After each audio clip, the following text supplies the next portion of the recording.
Hello everyone, it's Shane Kanto, your Wasteland reviewer, and I'm here to review The Portable Door, and this is an MGM Plus, yeah, that's a streaming service, original film here in the US, and this is from director Jeffrey Walker, who has previously done a bunch of TV, including Modern Family and Young Rock, and this focuses on Paul, who is an intern at a mysterious London firm with unconventional employers, including a CEO who wants to disrupt the ancient magical world with modern corporate practices and bureaucracies.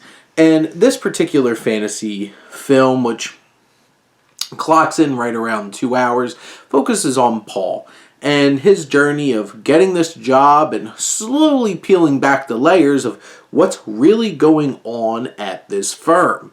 And from this film, you get a little bit of romance between Paul and one of his fellow interns, who is portrayed by Sophie Wilde. I appreciate their dynamic, honestly. I warmed up to their warming up to each other. I connected with them, and I thought that their budding romance was pretty genuine. So I thought that worked.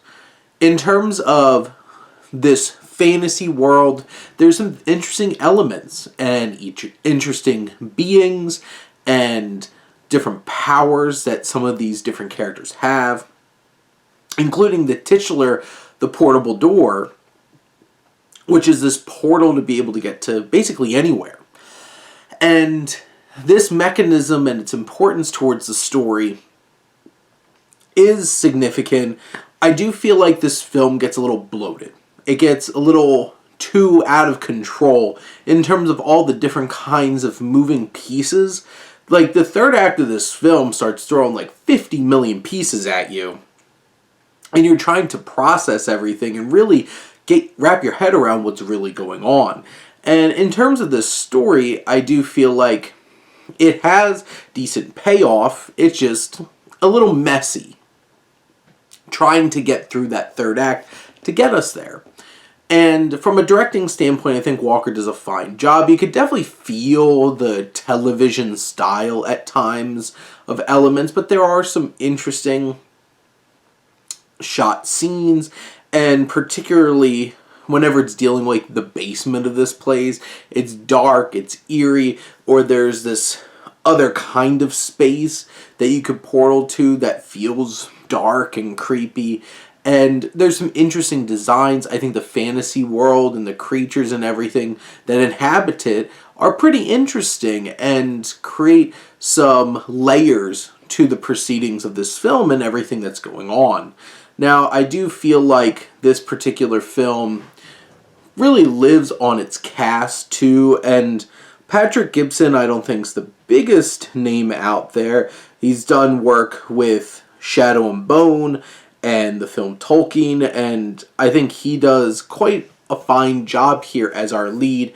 But you have the likes of Christoph Waltz, Sam Neill, Miranda Otto, Rachel House, and the list goes on some really talented actors that lend themselves to this particular film, and I think do a really good job. Sam Neill is a fun antagonist along the way. He's very grouchy.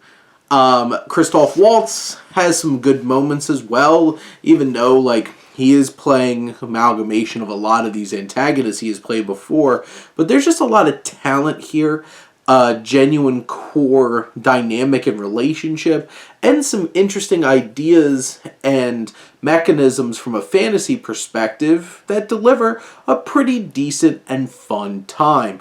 I enjoyed this film a decent amount, and I would recommend it, especially if you're into fantasy and all kinds of different things like that, and want a bit of a story that takes you to a different world and is a little bit bold in the way that it deals with some of its ideas and concepts and characters.